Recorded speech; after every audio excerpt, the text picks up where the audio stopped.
Hey everyone, just a reminder to tell Joe's mom she looks like she lost weight because I accidentally parked on the grass again. Hey guys, mics are hot. Quiet on the set.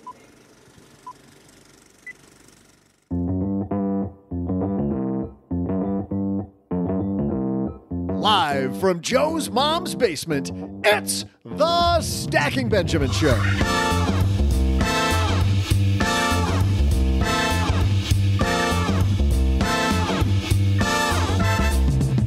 I'm Joe's mom's neighbor, Doug, and if life's brought you relationship and money problems and divorces in the cards, we're here to help.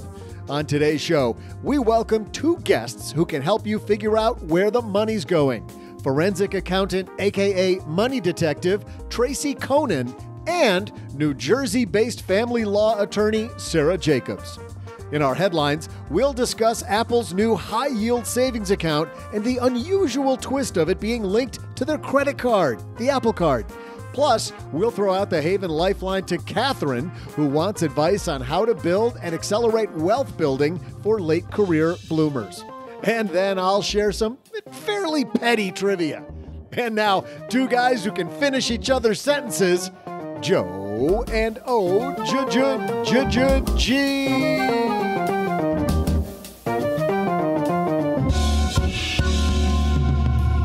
Sandwiches. We finish each other's sandwiches. I can never finish your sandwich.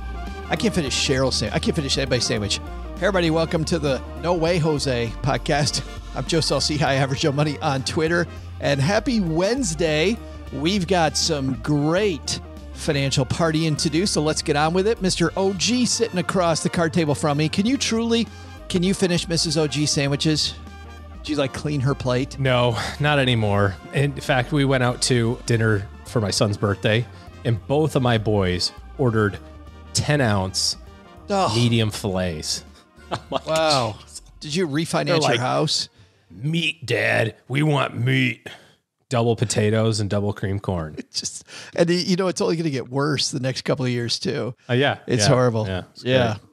Well, the good news is that if it turns out that your wife has to hide money from you, OG, to make sure the bills get paid and that the meat gets purchased, we've got Tracy Coenen, who forensic accountant here, and Sarah Jacobs, attorney. We're talking divorce. We're talking home. We're talking communication. Even if you have a great relationship, we're going to talk about the keys to keeping that relationship great, because as Tracy likes to explain, OG, a lot of times the big lies that happen in a family start off with a little lie and then another little lie. Next thing you know, you're committing fraud and, doing some pretty bad stuff.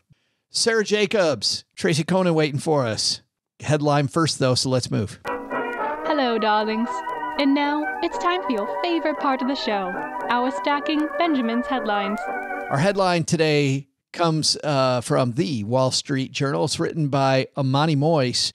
Apple's new savings account. People have been talking about this the last 3-4 weeks. I got $6 in it. Apple's new savings account's convenient. Is that a good thing? They ask. You saw, OG, a lot of people online talking about how high this interest rate is. In fact, initially, out of the gate, this savings account is a Goldman Sachs savings account that is branded an Apple savings account. Yeah. Apple customers are getting a higher interest rate for this savings account. Goldman is giving people here better than they're giving clients of Marcus their home rate. At least that was the case when we recorded this. How about that? There's got to be something attached to that, of course, right? I mean, it can't just be all sunshine and roses. Well, as far as I know, it's just a savings account with $6 in it. Amani wrote, Apple turned millions of iPhones into piggy banks with the launch of its new high-yield savings accounts. The savings account is unusual in other ways, too. It's attached to the Apple Card, a credit card. Savings accounts and credit cards usually kept separate. In traditional wallets, debit and credit cards keep spending accounts at your fingertips, but it's rare to have similar access to savings on the go. The allure of putting them together is the ability to seamlessly transfer money between them and more easily use savings money to pay off debt. Here's the question. It seems like this is an innovation in some ways, OG. This should have happened a long time ago, right? Debit account. Didn't it already with just Apple Cash? Apple Cash where you know, but not credit card. Like I've got credit card, not debit. I've got credit card attached to my cash. I got a cash account attached to my credit card. Maybe there's other companies that have done that. I don't know. Yeah. I don't want my credit card company to have access to my cash. That could end badly, I suppose. Remember when Dorothea Kelly was on here talking about that? She gave a credit agency the ability to go take $50, and instead they decided it was time to pay off the bill. Yeah, and exactly. That was ugly. Charlotte Galetta, financial planner with Silver Penny Financial in Atlanta, says Apple savings accounts can be a great way to manage short-term savings for things such as travel and smaller purchases, but for others, the instant access could lead to mindless spending. Quote, will you treat it like a savings account and not just an easy trigger checking account? She said.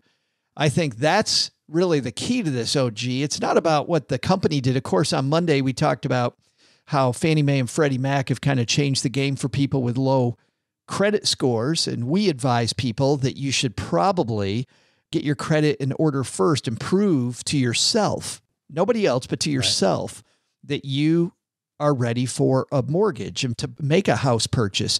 In this case, I think having your savings account, especially if you're not great with money, having your savings attached to your credit card could get a little ugly. Well, I think the linking is if you use your Apple credit card, you get reward cash back, right? That's kind of their deal. You get some money back. And now you can have that money go into the savings account as opposed to the Apple Cash part of your Apple wallet. And so now the savings account gets a decent interest rate on it too. It doesn't seem like a real easy, I guess it is easy to transfer money between another bank and that savings. But I just set it up so that the Apple Cash that I get from using my Apple credit card deposits into that savings account as opposed to just accumulating for nothing in the Apple Cash. They bring up the point here, and this is what worked for me. For me, OG, I had to put speed bumps in the way. Like I had to make sure when I was trying to get my financial house in order that I put some speed bumps so that I was able to do a better job of managing my money and being intentional about it. One of the reasons why I made that video about Cube Money that people can find on our YouTube page. And what I like about Cube is that there's just that second where you have to open up your app at the grocery store, wherever, open up that cube, and then you slide the card. So you have this little shock absorber. Friction. Yeah. This little delay. Sure. Yeah. This little thing that goes, is this really important? Like, I like that. In some ways, I think that this helps Apple as much as it helps me, right? I can, it's so easy for me to use my Apple card. I just, go over here and then, cash pay it off. I'll just do everything using the Apple card. Makes them some money. But then when I get in trouble, if I don't have good systems, I then end up owing Apple a lot of money. Yeah, I'm not sure why they did it. It doesn't seem like a logical next step, but I don't know. There's obviously some strategy behind it. Sure. I can't figure out what it would be. Well, here's what I think the strategy is. This piece says a 2019 study by researchers at the University of Gießen in Germany found that frequent use of mobile payments was highly correlated with costly credit card behaviors, such as paying late fees or only making minimum payments. The easier it is to get at your money, the more we touch that stove and the uglier it might get for us. So then what's the benefit of the savings account then? I think it's a perceived benefit. Don't you think it's more of a perceived benefit to the end customer? Like, oh, this is super easy. Like super easy sounds great. It sounds fantastic. And I maybe personal finance isn't personal finance kind of the only place where you want to have it not be super easy. Sometimes you just, especially if you find yourself bad with money, like set it up in a way that it's not so super easy. Yeah. I have it just because we use the Apple card from time to time and it was accumulating cash in the Apple Cash part and there's not any interest. So I might as well get some interest on it. But I don't know that it becomes the daily driver of my savings or spending personally. Chrissy Charles, 29, who works at a law firm in New York and blogs about her spending and savings habits, said she recently removed all of her debit and credit cards from Apple Pay in an effort to rein in her spending. Everywhere I go, I just tap, tap, tap, and I lose a sense of my budget, she said. Yeah. I think this is definitely a case of know yourself, isn't it? 100%. Sure. We will link to this and we'll talk about behavioral spending, which is what this piece really alludes to. In our follow-up to every show, every Monday, Wednesday show, we have a newsletter which goes into deeper dives on Tuesdays and Thursdays. It's called the 201. StackingBenjamins.com/201. And that'll take you to that. And we'll dive in even more on that tomorrow. Hey, coming up next, we have a fantastic discussion on tap for you guys. We have not done a full interview before where we dive into the horrible world of divorce. And if you're going through that situation, or even if you're in a healthy relationship, how do you keep it healthy? We're going to talk about, number one, better money habits for anybody in a relationship. Number two, when things start to go bad. And number three, of course, is what to expect and how that whole process works. Tracy Coenen. I've always referred to Tracy as a accountant spy or an accountant detective. She's been on the show a couple times talking about how she catches people who do bad things just using the power of numbers. She has a brand new book out where she dives into this composite of people that she's worked with in the past and how the divorce process generally goes. And we also are very pleased that we also have Sarah Jacobs here from the firm Jacobs Burger LLC in New Jersey. She's a co-founder of a matrimonial and family law firm, and definitely somebody who, when Sarah sees people, they're usually great people having a horrible, horrible instance happen in their life. And she's very skilled at helping people through that, as you're about to hear. Tracy and Sarah coming up next. But before we get there, I think we've got some trivia, Doug. What do you got on tap today, brother? Hey there, Stackers. I'm Joe's mom's neighbor, Doug. And since we're talking about money and divorce today, have I got some weird divorce settlement trivia for you. You know, when it comes to money, people fight about the strangest stuff. In 1998, during the divorce from wife Pamela Bach, what not often fought for thing did the star of Baywatch and German singing sensation David Hasselhoff negotiate to have all rights to? I'll be back right after I smooth out the Knight Rider poster over my bed. What? Heck yeah, Knight Rider! That dude was a man before his time.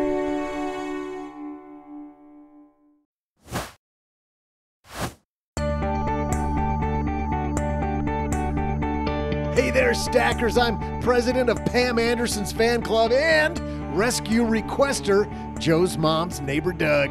So, want to know what David Hasselhoff, who sang what became an anthem for the reunification of Germany, Looking for Freedom, you know what he demanded that he got to keep after parting ways with his then wife?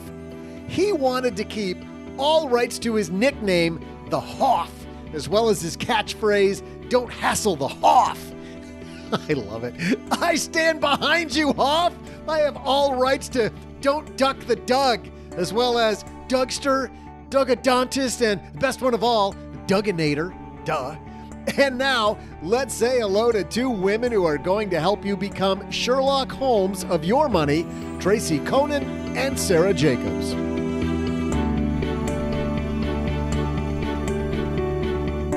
And I'm super happy to have these two women joining us. Tracy Coenen and Sarah Jacobs are here. How are you two? Fantastic. Fine, thank I ask you both and you give it back to me. Ta-da, that's great. In stereo. Well, let's start this off with a story because Tracy, in your new book, you have this hypothetical couple who is kind of a composite of a lot of the families and people that you've helped in the past. Tell us the story of Jackie discovering what's really going on in her family. Right. I've been doing forensic accounting for over 25 years. I've worked with all sorts of people going through the process of divorce to help them find the money. And I brought together all of these things that I've seen to create the story of Jackie, who left her corporate job in marketing 10 years ago to become a stay-at-home mom. Unbeknownst to her, her husband Derek was having an affair. And so this affair went on for a few years. He finally decided to end the marriage. She was, of course, shocked to find out that there was an affair.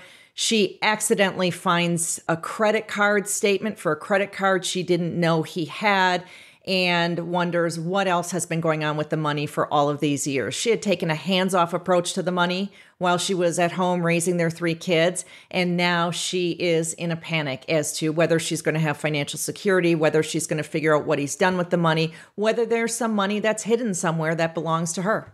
Yeah, Derek, her husband, handled all of the finances. She took care of the family obligations. He took care of the money situation. Right. Early on in their marriage, she was somewhat involved with the finances. He had primary responsibility. She would pay some bills here and there and kind of just keep an eye on the money and felt comfortable doing that. But as they got busier with the kids, she went hands off and she trusted him like so many couples in America. This is super common. My question, Tracy, is during this period of time, did she get an allowance? Did she have a specific amount of money that was given to her by Derek to pay certain bills? Or did she really not have any idea, just charged to a card that he paid and that she never saw the statement for? She had the ability to charge on credit cards, to use the debit card, to get money out of the bank account when she needed it, but she really did not have any responsibilities for bill paying, and her needs were always met, so she was never suspicious. They did a little bit of belt tightening when they decided she was going to be a stay-at-home mom, but everything otherwise seemed normal, and he really didn't restrict her, so there was no warning sign there. Got it. Sarah, my first question for you is this. That's Tracy's composite client. How does that sound to you? Does that sound like your firm's composite client as well? I think that our firm has shades of that composite client, which was hence my question about whether she got an allowance or not, because I see a lot of clients in a way that Tracy is describing where there's some inherent trust that is there, and to the point of my needs are met and I don't really need to look any further. I kind of feel comfortable and therefore I can live in this world. There's a lot of composite clients that we also get, though, that are, well, he gave me $500 a week to spend on my hair and nails, or $500 a week to spend on the kids, and then I could charge the card, but I had to ask if the charge was above X. And that starts bordering on, is that this just because someone's really has a lot of financial acumen and they're watching their bills correctly, or is this a level of control and financial abuse, and where does the line draw, and how do we find that out? Boy, Sarah, you sent me a stat before the interview, which was from a report from the National Financial Educators Council. Listen to this, everybody. 38% of individuals surveyed said their lack of financial literacy cost them at least $500 in 2022, including 15% who said it set them back by $10,000 or more. You wrote that for those going through divorce, financial literacy is non-negotiable. Sarah, I just think as I read this stat and I hear Tracy's story that in any relationship, whether it's a good relationship or bad relationship, delegating financial responsibility is one thing, but not knowing the financial controls is maybe a bridge too far. I think that's really the issue, is a lot of these people when they go, and I heard Tracy's explanation of what the fictional client was doing early in their marriage, where she was paying a couple of bills and she understood a little bit that was going on. And I think a lot of people walk into the marriage saying, we are financially literate. We understand how to balance a checkbook, what expenses look like, what budgeting looks like.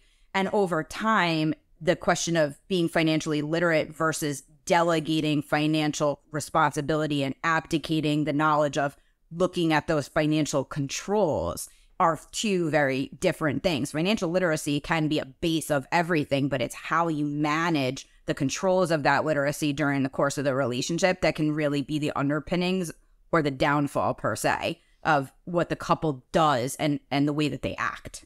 I've got one more question for you, Sarah, before I go to Tracy for a little bit here to dive into really that forensic period about becoming a detective. One of the first things that Tracy thinks is, well, I've got to get a lawyer, right? When I've had friends that are going through divorce and they're presented, by their soon-to-be ex that, hey, I'm thinking about leaving this relationship. First thing they think is, I need a lawyer. Is that the first place to start, is calling a lawyer?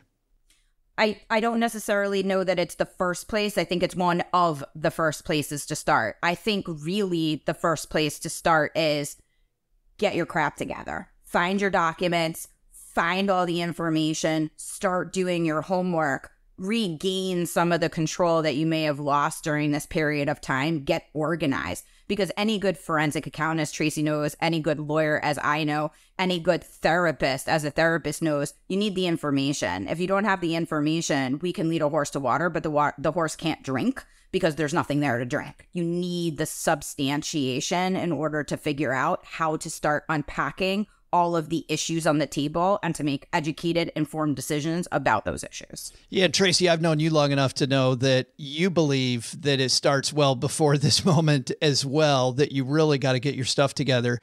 Jackie finds a credit card of Derek's in the closet, which tells a story she doesn't even know. Where does she really need to start? Where should she have started? She started where everyone starts, which is an accidental discovery, right? And so she started in the right place there, and she did something that was really wise, which was she took pictures of the documents that she found and then tucked them back in where she found them and said not a word, because she had an inkling that she was going to have to do a little more investigating and she didn't want to tip Derek off. She went next to an attorney. She went and did interviews with attorneys. She started gathering documentation. Sarah is singing my song. I always tell people that one of the first things they want to do when they're considering divorce is start gathering all the information that you have legal access to and put it in a safe place, because you never know when you're going to lose your access. You never know when documents are going to disappear. And even though through the divorce process, you will have legal moves you can make to get the documents, it's so much easier if you just have access to them now to take them and put them in a safe place. So much easier. This started off on Derek's end, you point out, Tracy, not as fraud. It became fraud, but it didn't start off there. It started off with some little lies. Can you kind of walk through what was going on in Derek's head as this snowball got bigger and bigger?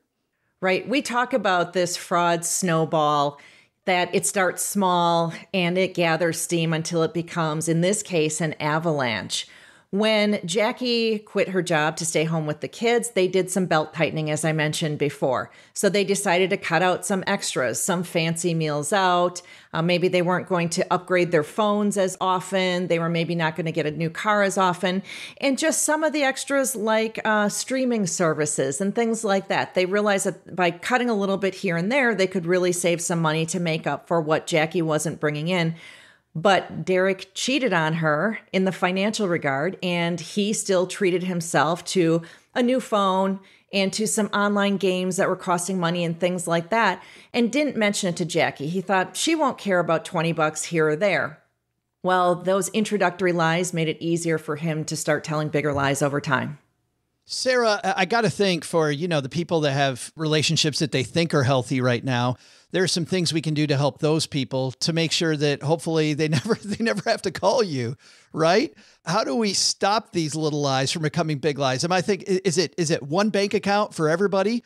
Is it consistently checking your credit report? Like, how do we kind of nip this early so that Derek's little lies to Jackie don't become where we're at today? I think that you just asked me a question where you handed me a little bit of a shovel and you said, "Can you please dig me the Grand Canyon?" Because that is such a multi-layered question.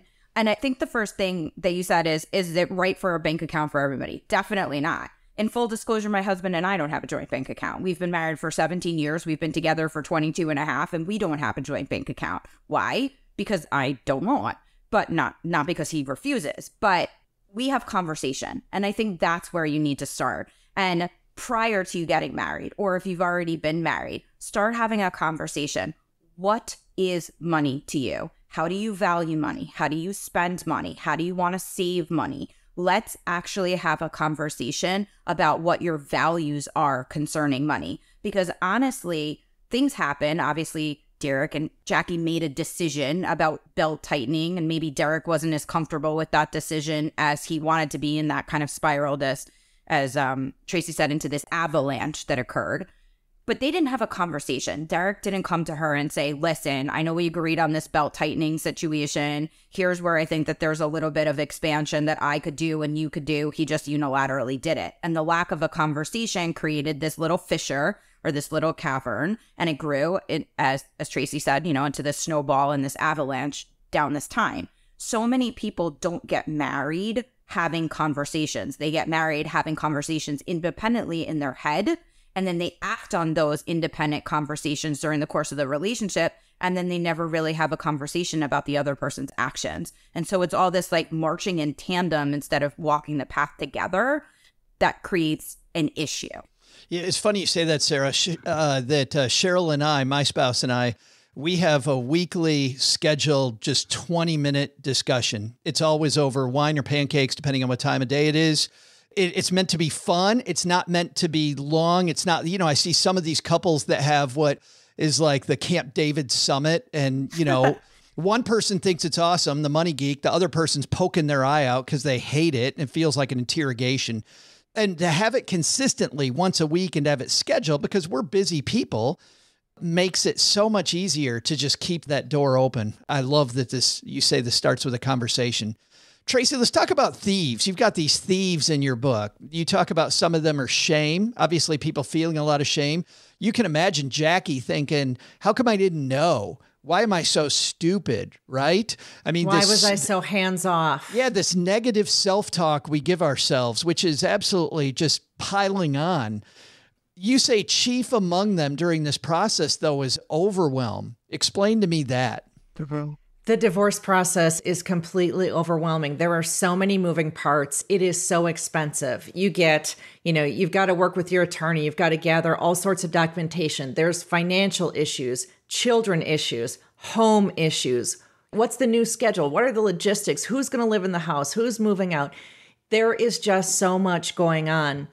And it's inherently overwhelming. And so, my focus being the money, I'm trying to figure out how can we ease that burden on the money side and make it less overwhelming, make it a simpler process to go through.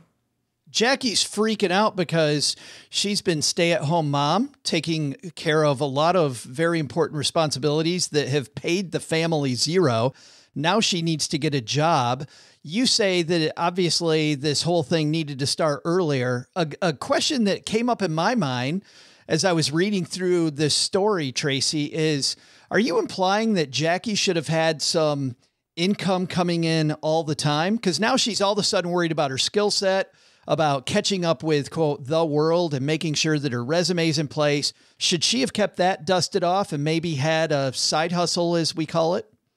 I do not should on anyone. However, when I get asked what is the best way to protect yourself financially when you're married, one of them is having an income source of your own. Because that way, if you do ever end up splitting, you know what that income source is, how much you can count on at the very least. So the answer to your question is, yes, it's advisable to have an income source of her own, but I never say someone should, because for their family, that might not have even been possible. They had 3 small kids. Yeah. You can't expect that everyone's going to do that. Sarah, let's talk about this from a legal perspective. If one person brings in all the money, you're representing the other person. How difficult is it to create then an income stream for your client? I think it really depends upon a series of facts, right? How long has the person been out of the workforce? What was the amount of time that they were working prior to that? How much income did they earn prior to the time that they became a stay-at-home parent? What skills do they have currently in today's job market that are translatable immediately versus a period of time where they have to sort of build themselves back up from not just a financial literacy, but a work literacy perspective? What childcare responsibilities still exist and restrict them from having certain kind of employment moving forward? Something Tracy said makes so much sense. I agree with her. You're speaking my language now. We don't should anybody, but the advisability of a side hustle or some form of income. What immediately came to my mind is independent credit. Keep that independent credit. Have a credit card just in your name where you're not the authorized user. You're actually the card holder. Pay it responsibly. Keep some level of independent means, because when you move out of the home, if that's what's happening to you and you need to buy a new one or rent a new apartment, your credit score has been belonged to your spouse for all these years. You need another year, 2 years, 3 years to build that back up, especially in today's market with the level of inflation and not the lack of giving by anybody. You're out of luck. Like, you need time, and time is not on your side when you're getting a divorce, because despite how long it takes, the end result is there faster than what you've ever planned for. And there's a whole lot of decisions that you need to make during that time period. And if you're not making them strategically and smartly throughout the process, you come to the end and you throw your hands up. You're like, now what? Even if you're taken care of, you have alimony, child support, doesn't mean that you can logistically get a mortgage, logistically lease a car. All these things are practical in nature. They're not just conceptual in like the legal framework. Well, and I'm thinking internally too, the overwhelm becomes just even that much more unbearable, Sarah. Absolutely. When Tracy said the word overwhelm, I was like, oh my God.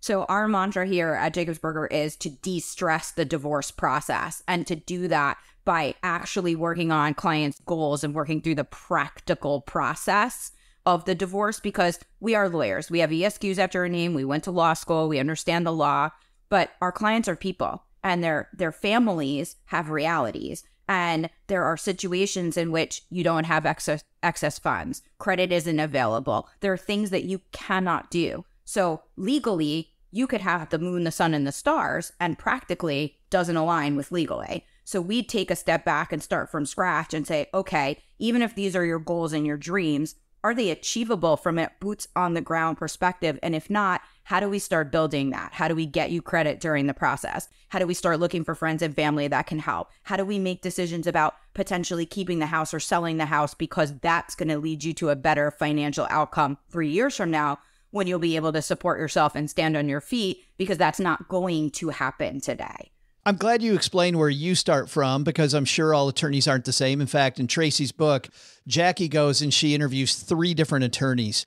What are some of the key questions that you don't get asked enough, Sarah, when people are evaluating if you're the right fit for them? One of the key questions that we definitely don't get asked is how you evaluate as a lawyer. How do you evaluate what's good for me? They ask all about our expertise. They asked about the number of cases that we've tried. And look, experience is critical, but we're a partnership. You're interviewing me because you want to trust that I know not only what I'm doing in a courtroom, but that I also know what I'm doing for you. And if you're not asking me questions about how I evaluate your matter, how I help you achieve your goals, how I make sure that I'm leading you to good, stable financial and emotional outcomes for your family, we're not going to be a fit for each other, because you're not in a place where you can accept the kind of advice that I am going to give, because that's what's best for you. You're looking for someone to tell you what to do, and that doesn't make a good attorney-client partnership. Tracy, people like Sarah need a bunch of information from their client ahead of time. I know part of what you do is help people find money they didn't know they had. Jackie found in the bottom of this drawer a credit card statement she didn't know that she had. What are some of the things that you go hunting for with people when you're beginning your relationship with maybe somebody who might be working with Sarah later? What we like to do is start putting together a list of accounts that you know about: banks, credit cards, investments, loans, mortgages, all those kinds of things. Any bank that you may have done business with goes on that list, even if you don't know a specific account number, you don't know whose name an account might have been in. Any clues that you have, we put them on the account list. From that account list, then it is starting to gather those statements, which sounds like an overwhelming piece of the process for some people, because where do I begin to get statements? And so we walk through, how do you go through online banking? How do you get those statements? Those are really critical pieces, along with the tax returns, which, by the way, in a number of marriages, you have one spouse who holds those tax returns hostage. And so I teach people how to go directly to the IRS and in 10 minutes or less get their taxes right away. They don't have to wait for them. Those are sort of the key building blocks to finding your money, and gathering those documents will really help, because they can give those to their attorney and, be on that path towards meeting some of the obligations that they'll have for documentation in the divorce. You've also found clues to hidden money in those tax returns. We find it in tax returns. We find it in the bank statements. In the vast majority of cases, it's not a complicated scenario that we see. What we typically have is one spouse has had control over the finances, knows that the other spouse isn't looking at the statements, and so they're not really actively hiding things. They might have that account that's in their name only, but they do something as simple as make a transfer from the joint checking account to that secret account. Once that transfer shows up on the bank statements, we have the ability to uncover it. So it doesn't take rocket science to actually find that hidden money in the statements and the tax returns. The one thing that people talk about is divorce is expensive in so many different ways. I mean, it tears families apart. It tears relationships apart. I know that, friends decide which friend they're going to stay with, but let's just talk about the fee section of this, because a lot of people are just unaware of what this costs. Sarah, is somebody coming into a firm like yours, what would they expect to pay an attorney? I'm about to give you a very attorney answer to that question. So I caveat my next comment with it depends. And the reason that I say it depends is, do they have someone like Tracy in their life? Do they have another source, whether it's a full forensic accounting firm or just a friend who's helping them organize and go through the documentation and put the information together? Or is that something that our firm is going to have to do from scratch? Is this a contentious divorce? Or is it just a complicated divorce because it's unexpected? There are questions that are unanswered and we need a bunch of education. Divorces range in cost. They can be anywhere from $10,000 to $15,000. And I've seen divorces that are $300,000, $400,000. And I know of people who have spent more than that. It's about the issues involved. It's about the cooperation of clients with their attorneys. It's about the cooperation of clients with each other. And everybody laughs, haha, you're getting a divorce, cooperation. At some point there, and I'm sure Tracy has seen this too, there's a break point where everybody's like, okay, we're hemorrhaging money. This is, money that we could spend on college education for our children or to buy new houses or to get the cars that we need. Sure. I think the thing that people forget about is that there are hidden costs that aren't just fees. You have tax implications of splitting up a family and the way that you claim dependents and the way that you address child education credits and tax credits. There's issues about insurance. You're no longer on an umbrella policy covering your house and your cars and your things like that. You're two separate households. There's two separate costs. You may have to liquidate an insurance policy that you had and all the cash surrender value that you built up, liquidated, gone. There are tax implications of dividing stock accounts and retirement accounts because now you're splitting up funds and it's been in either one person's name or two people's name and they have different tax brackets and different tax implications. Deferred compensation, come to one party, their income's different than the other party, their tax implications for that. So when you start breaking down what the costs actually look like for our client, their eyes, saucers, as Tracy said, now you're really talking overwhelmed. Now you're at a level of another layer where they're like, oh boy, this is too much. The most frustrating divorce that I went through as a financial advisor was a couple that they had children together. They had a whole life together. They had so many things to fight about. They fought about who was going to live in the house because they were both attached to this beautiful house they lived in. And I thought for the amount of money that they paid in all these different fees, they could have gone and bought an exact replica of the house. Probably true. It was so frustrating. Tracy, how about you? Somebody brings a forensic accountant on board. What should they expect fee-wise? It's typical to pay at least $10,000 to $15,000 for something. And in some cases, it's much more. The more complicated the situation, the more money involved, it's going to be more than that. I typically talk about $10,000 to $15,000 as a starting point. But I've got to tell you, in probably 95% of divorces, first of all, they can't afford that fee level. But second of all, they don't need me. Honestly, this is something that if someone was willing to get their bank statements and go through them line by line, and if I told them what to look for, they could really identify it on their own because they know their family's habits. They can identify that charge for $200 at that Target store is an hour away from us. They're going to know there's something odd there. They know a hotel across town isn't an appropriate expense for their family. They're going to know when they see a transfer to a bank they are not aware of doing business with, that that's something they need to question and is potentially some hiding of money. So most people are actually capable of doing this on their own without any special numbers expertise. Ladies, thank you so much for helping our stackers really start to put what might be a bad situation as they listen to this together and hopefully to help them find good help. Let's talk about where they can find both of you. Sarah, they can find you at jacobsberger.com. Facebook, LinkedIn, Instagram, everywhere. Awesome. And you know what? We'll link to all those on our show notes page at Stacky Benjamins. Tracy, we've got 3 things for you. First of all, your book, Find Me the Money, Take Control, Uncover the Truth, and Win the Money You Deserve in Your Divorce. This is, I'm assuming, available everywhere? It's available everywhere. Go to Amazon, get it in Kindle format, audiobook, paperback, or hardcover. I love how you took this story of this couple and really made it universal. I was reading it, and much like some of my favorite business books, there's so many universal truths here, and I think can help a lot of people. Also, we should point out that you also have a summit coming up for people listening to this today. You have a summit tomorrow that I'll be a part of. The summit is called Win Your Divorce, and it is a virtual event with 38 speakers on everything under the sun about divorce. It's free to attend, and just wanting to give people an opportunity to learn more about the divorce process, be more prepared for it, and feel more confident as they go through divorce. And if people go to stackingbenjamins.com/divorce summit, that's stackingbenjamins.com/divorce summit. We'll lead people there, or just go to the show notes page. We'll have Sarah's links. We'll have Tracy's links. We'll have it all. Sarah, thank you so much for joining us. Thank you for having me. Tracy, great talking to you again. Always a pleasure, Joe. This is Erin from Colorado Springs, and when I'm not teaching 3 boys how to patch hockey stick holes in drywall, I'm stacking Benjamins. Big thanks to Tracy and Sarah. Oh, gee, this idea that it all starts with just a little, well, she doesn't need to know that, or he doesn't need to know that. And then you realize that there's a blind spot there and they're not paying attention, can lead to more and lead to more.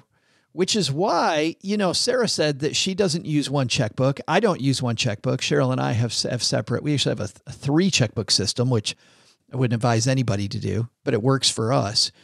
But certainly finding ways to communicate more often, like Sarah and Tracy said about your money, is the key to the whole thing. That is 100% the thing, right? I mean, what's the phrase from when we're, 2 heads are better than one? I mean, as you're dealing with stuff or you're thinking about the future, how do you not want to include your partner in that? And just, if nothing else, to get their perspective, well, what if we did this a little differently? Oh, I didn't realize that we were spending, this much on that. Or I didn't, you've told the story a million times of, the time where you almost played the same bill twice, and try to do that with a healthcare bill. They're not going to send you your money back. It's hard enough keeping track of who you owe what to after you go to the doctor. So just having that open line of communication will make things much more efficient. I've listened to Esther Perel. I'm sure you have too, on multiple podcasts. She talks a lot about intimacy, OG, and how, we change as people as we go. And because of that, having one relationship for our whole life, I think is a lot harder. She says is a lot more difficult than we give it credit for, staying with the same partner. And certainly when you're in these fictional people's case that she brought up in this, Jackie and Derek, they're ferrying around 3 kids, doing all this stuff. It's easy to lose track of each other. And having that 20-minute money meeting together, I think, even though I don't think the words intimacy and managing the checkbook often go hand in hand, I think it is a way to keep the heartbeat, right? To talk about what are we doing as a family unit? Like, why are we a pair? What are we doing together? It's a great start. And as I mentioned after the headline, we'll, of course, have even more curated links to all that's involved in this topic. And, of course, Tracy's not only book, but the Divorce Summit that I'll be a part of tomorrow. It's happening today and tomorrow. And then also a link to Sarah's law firm if you're in the unfortunate case where you're listening to this because you really need help right now. Obviously, that's why we're here, but hopefully that's not the case. Hey, let's throw out the Haven Lifeline. Tackle some of life's most important questions. Our friends at Haven Life Insurance Agency, OG, they put what you value first. Pool time, baby. 90 and sunny. It is pool time at your house. It's pool 30. It's pool 30. So I'm out. I'm out. You take this one on your own. I'm going to get the swimsuit on. I'm already wearing it. Did you do the pool year round? Did you keep the pool open all year round? Yeah, it's open year round. Yeah. Yeah. So you go out in the hot tub in January? Have. We had a pretty nasty storm that kind of ruined some pool equipment. So we had to deal with that. But yeah, we don't really close the pool like you do up north. It's just hot tub for sure. During Christmas, we heat it. Like we have a little pool party, Christmas pool party, spring break. Nice week. Yeah. I just wonder, because, here in North Texas, it gets kind of cold sometimes. A little super chilly. But if that hot tub's open. Well, it's not open when you're here, but. Oh, of course. That's why I asked the question in the first place. I'm like, hey, is that pool open? It actually says your loved ones in your time, but what's better than your loved ones in your time in the hot tub? That's why they made buying quality term life insurance actually simple. You go to stackingbenjamins.com/Haven Life now for a free quote. Love what they're doing at Haven Life because they're committed to offering a modern way to buy life insurance. The application is simple. It's online. You get an instant coverage decision. Prices are affordable. You know what? You know you need life insurance.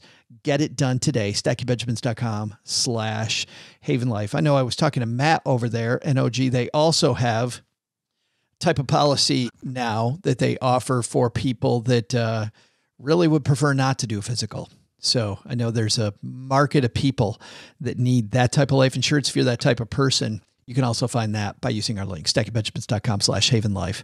Today, we're going to throw the lifeline out to Catherine. How you doing, Catherine?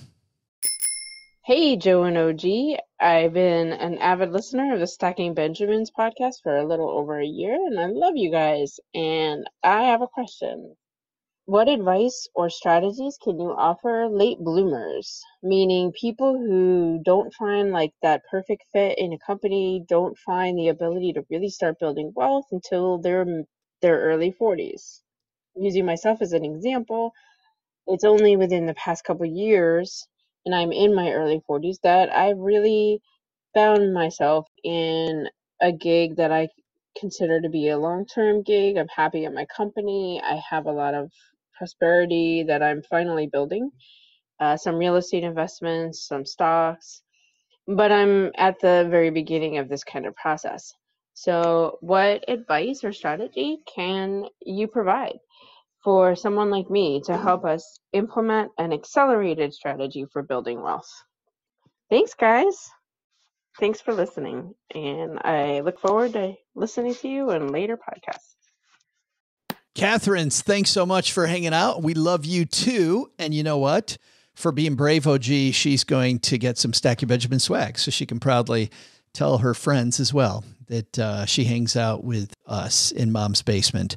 But I got to say this too, Catherine, you're not the only late bloomer. OG is a late bloomer. His voice still cracks regularly. He's just going through a change. And we sat him down the other day and said that, you know, sometimes when you get to be a certain age, just things start moving a little bit. So had to explain that to him. OG, what do you think? Somebody with a late start. Catherine is not alone. Say, at least I'm still blooming and not withering. That's easy. Whoa, hey. I'm not pointing any fingers, but I think that the number one thing that you have to recognize is that there's so much time remaining for compounding that you don't have to be worried about it. Too many people get wrapped up about this, like, oh my gosh, I'm 40. Oh my gosh, I'm 50 and I haven't done anything. Therefore I'm going to throw in the towel. There's no hope for me. I can never be saved. And it's like, well, no, you still have 20 years or 30 years. Should you have started when you were 22? Yeah, it would have been a lot easier. Absolutely. But you can't do that. You can't go back in time. If you start saving for your first dollar when you're 40, are you going to retire at 45? Yeah, probably not. That's probably not in the cards for you now. But you had a different life from 22 to 40. You know what I mean? Like you had a different experience than somebody who was, hell bent on saving every penny the whole time, So I don't think that you can discount your history, and you don't want to say, well, I would have done it differently, because you made the best decision with the information that you had at the time. Nobody purposefully goes through life going, I can't wait to screw up my finances. This is going to be awesome. Watch this. It's just, you do what you can. And so now you're in a position where you've got the ability to save and move forward. So do that. I think from a long-term perspective, the first thing that you want to recognize is you're okay. You've got enough time and enough days in front of you to do it. That being said, you also need to do some math on the reality of it, right? If you're saving $100 a month and your plan calls for saving $200, I would much rather know that number today. I would much rather get as close as I can to that now by knowing what it is that I need to do to reach my goals, versus just going, well, I should probably start, and I'm just going to start saving some money and see what happens. All progress comes from telling the truth, right? So it is what it is. Here's where we are. And when you are armed with that information, you can make really good decisions. If your financial plan says, in order for me to retire at 60, I need to save $1,000 a month, and all you have right now is $500 a month, should you just go, well, screw it, I can't do it. Oh, well. No, I think it's important to know that $1,000 number is out there. I think it's also important to say, if 60 is not realistic, how does 500 get me? Where does it get me? Because the power of compounding would mean that 500 probably gets you to 63, And guess what? 63 is early retirement. It's still early. Yeah. So you have plenty of time, but get after it. I think the only thing, OG, I have to add is avoid, and this is something that people start to do, avoid the panic that people get of starting late, because what the panic does is makes you do stupid things with your money. You will buy asset classes where it's more like gambling. You'll do high risk strategies. Yes. Oh, I'm so far behind. The only solution I have is Bitcoin. No, not true. Just give yourself just a little bit of grace and realize that a lot of people have done this before you have. I do have a resource for her, OG, friends of ours, Becky Heptig, who's been on the show, and Becky and her husband started just after age 50 and were retired by 60. Now, she will be the first to admit, Becky will tell you a lot of good stuff, OG, happened in their life. Like a lot of stuff went the right way. The market was going up at the time. Her husband, Steven, had got this huge bump up in pay. They did a bunch of stuff, but still to do what she did in 10 years, there's being given that gift, OG, and then there's actually doing something about it. A lot of people get the gift. You still got to work. Becky and Steven definitely worked. And Bill Yount, who also started late, he's I believe, an emergency room physician. Bill hasn't been on the show yet. We got a Bill on soon, but they have a newish podcast that I've been catching up with called Catching Up to Fi. Two really good people, and they cater specifically to people who are behind on their show. So I give people that link as well. Because I think, OG, that surround sound, that other people are there with you, I think that's really important too. You're not the only one fighting that battle. Correct. And I'll give you an example of this. Warren Buffett is one of the top 2, 3, 4, 5 richest people in the world, right? I don't know his net worth presently, but it's some 100-ish billion plus or minus a few tens of billions in either direction, right? I mean, it's some huge number. What was Warren Buffett's net worth on his 50th birthday? Oh, we've been over this before and I can't remember, but it's a micro fraction of what it is today. It's it was $65 million roughly, which is a lot of money. 100, it's like, I could hope to have $65 million, but no, I'm talking about the power of compounding. Take all the zeros off of there and just say, well, my net worth at 50 is $65. Well, there's still hope for you, right? You're not going to get to 100 billion, but the power of compounding is super impactful. And take the most logical next step. Don't beat yourself up over the decisions you've made in the past. They are what they are, but it can be done. Thanks for the question, Catherine. And I know you're going to do great. The fact that you're focused on this and you're plugged in, I think it's a great place to start. If you are brave like Catherine, we can send you some swag. We can also answer your questions. StackingBenjamins.com/voicemail is the way to ask a question. And we would be happy to answer your question as well to the best of our ability. Hey, let's talk about the community calendar, OG, before we say goodbye. Of course, today and tomorrow, I am at Tracy Coenen's Divorce Summit, which is an online summit. Here's the way to get there. StackingBenjamins.com/divorce summit will take you there.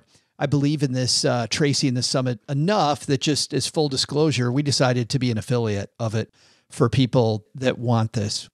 I'm excited to give people this type of help, and I know that it's good help. So I feel like us being an affiliate is a way of endorsing it and going, we can get behind helping out what Tracy's doing. I will be live, though, tomorrow, along with our good friend Jill Schlesinger from CBS News and Jill on Money, and Jennifer Hemphill, of course, from Her Dinero Matters. Fantastic coach for lots of families, especially families that are military families like Jen is. Jen and I spoke at a conference at Harvard once together. There's a flex right there. Oh, nice flex. Jen is amazing. So if you want to join us, StackingBenjamins.com/divorce summit. And by the way, our part is going to be at 5 p.m. Eastern tomorrow.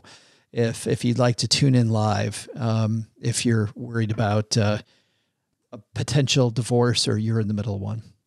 All right, that's the community calendar for today. You know what? If you're not that worried about community, you're worried about the fact that the Fed raised interest rates again last week, OG. They raised them again, and you're like, what does this mean for the economy? What does this mean? I should probably go sell everything. We don't want you to do that. Instead, what we'd like you to do is this. OG and his team have put together a free guide that shares 8 moves to make in a down market. The guide will help you plan more and panic less no matter what the market does. So head over to stackingbenjamins.com/guide. That's stackingbenjamins.com/guide and get this helpful free guide from OG. That is it. So much good stuff today. But Doug, what do you think your top 3 would be? So what should we have learned today? First, learn something from Tracy Coenen's detective skills and pay attention to your money. You need to know where your Benjamins are flowing, even if you're happy in your relationship. Second, watch out for the fine print with Apple's new savings account. If you need to make withdrawals quickly, their 7-day notice for withdrawal may make you think twice. But the big lesson? When you're at a stoplight next to a Dodge Hellcat yelling, "Kit, give me all you got," doesn't really make an El Camino go any faster. Thanks to Tracy Coenen for joining us today. You'll find her book, Find Me the Money, wherever books are sold. Thanks also to Sarah Jacobs for lending a hand to today's discussion. You'll find Sarah at matrimonial and family law firm Jacobs Berger, LLC. We'll have a link to both Tracy's book and Sarah's law firm in our show notes at stackingbenjamins.com. This show is the property of SB Podcasts, LLC, copyright 2023, and is created by Joe Saul-Sehy. Our producer is Karen Repine. This show was written by Lacey Langford, who's also the host of the Military Money Show, with help from me, Joe, and Doc G from the Earn and Invest podcast. Kevin Bailey helps us take a deeper dive into all the topics covered on each episode in our newsletter called The 201. You'll find the 411 on all things money at the 201. Just visit stackingbenjamins.com/201. Tina Eichenberg makes the video version of this show. Once we bottle up all this goodness, we ship it to our engineer, the amazing Steve Stewart. Steve helps the rest of our team sound nearly as good as I do right now. Want to chat with friends about the show later? Mom's friend Gertrude and Kate Yunkin are our social media coordinators, and Gertrude is the room mother in our Facebook group called The Basement. So say hello when you see us posting online. To join all the basement fun with other stackers, type stackingbenjamins.com/basement. Not only should you not take advice from these nerds, don't take advice from people you don't know. This show is for entertainment purposes only. Before making any financial decisions, speak with a real financial advisor. I'm Joe's mom's neighbor, Doug, and we'll see you next time back here at the Stacking Benjamins Show.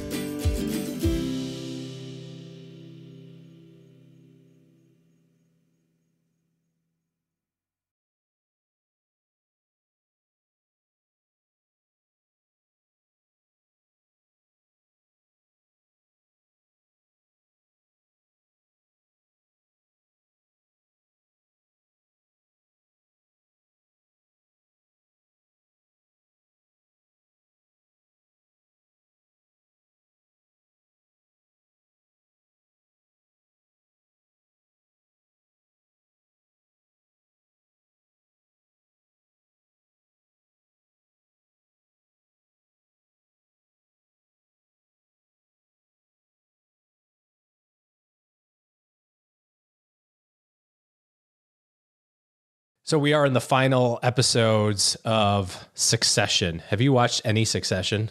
No, but I increasingly see clips from it and find it interesting. And of course, when both, you know, with all the Dominion voting system stuff going on, like just people going back and forth about how close is this to the real Murdoch family and how much is it not, like keeps going back and forth. You would appreciate the writing. We were talking the other day about, you know, having an action show that has like drama and character and all that sort of stuff behind it.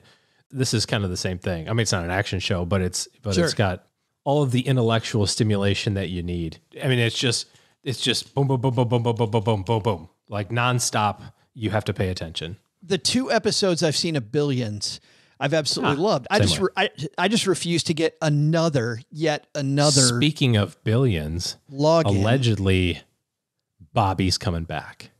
Going to be another one. Well, no, I mean, they've done 6 seasons and I think 2 or 7. And the last couple, he wasn't in the show because he had to sell his firm. But now, I mean, him and Paul Giamatti, like those are some powerhouse people. That's where the magic happens. Yeah. Yeah. So both of those 2 shows are really good. I've seen some clips of a show called Suits. Yeah. I started watching that from the beginning. I don't know, on Netflix or something. I grabbed Is it good or not good? Watching it. The clips I've seen look really good. Yeah, it's definitely dated. There's some. It's funny watching stuff. I think maybe you were talking about this with Seinfeld, a Seinfeld commentary piece about how there's no way he could make Seinfeld now based on just kind of where we are from our society. Even Tina Fey making 30 Rock, like this is Tina Fey. And some of the jokes that she does on 30 Rock, I've watched on planes and I'm like, dude, you can't do that now. No, you're like, no, don't say that. Oh, and it's out. Oh, bye. So you can tell it's a little dated because there's some of that stuff there, but the premise is fine. It's basically, some world-class genius who has passed the bar a million times, but not for himself because he just cheats for other people. Because he knows the answers and he had like a side project to doing it. The intro episode, he is getting chased down by the cops. He winds his way into this interview room for Harvard law graduates as he's trying to escape the cops and, basically impresses the partner with his law knowledge and goes, and that guy's in on it. He knows that he's not really a Harvard graduate and this law firm only hires Harvard people. So they have to keep on creating all this backstory of cover for other people to find, like, what class were you in? How come I didn't see you? Weren't you in the class above me? Maybe this isn't the same show. I keep seeing this guy who's got a weird face and kind of really big teeth. And he's talking to an assistant who's constantly kind of giving him the finger. You know what I mean? Going, whatever, dude, I'm not doing whatever you say. That's the guy. Yeah. Yeah. Kind of weird looking. The young kid is the genius. The partner is the older of the 2. Yes. I watched a couple seasons of, or maybe 2 seasons, 3 seasons. I was hoping it was going to be like a Boston Legal. Yeah. I just, like with... even funnier. Yeah. James Spader. James Spader. And Spader. And Captain Kirk. And Captain Kirk. Yes. And the Priceline guy. And so I was hoping it would be like that, and it's not as deep. Like the writing, James Spader is really a really good actor. He's so good. And he's so good in The Blacklist until the writing got so bad that even he couldn't save it. You're like, the writing is still on. Blacklist is still on. I turned it on the other day. Yeah, I turned it on the other day. I think this is the final season. Wow. Yeah, this is the final season. How many years is that? 80? Is that 80 years it's been on? Something. Yeah. Yeah. I'm not sure. Man. Yeah, he's so good though. The first couple seasons of The Blacklist are fantastic. Yeah, I agree. We just finished The Mandalorian season. Another great season. Disney, the Star Wars saga has been a real mixed bag. Some of them really good, some of them, but The Mandalorian is just great TV. Seriously, it's if you think of it like Firefly and it truly is a Western set in space, it's, gunslinger Western stuff. Mandalorian, still great. And of course, we're addicted to Ted Lasso, as is, I think, every other household in the world. Watched 1 episode, wasn't impressed. So good. So good. And only gets better, by the way. Every episode just keeps it going. Anyway, that's what we're watching.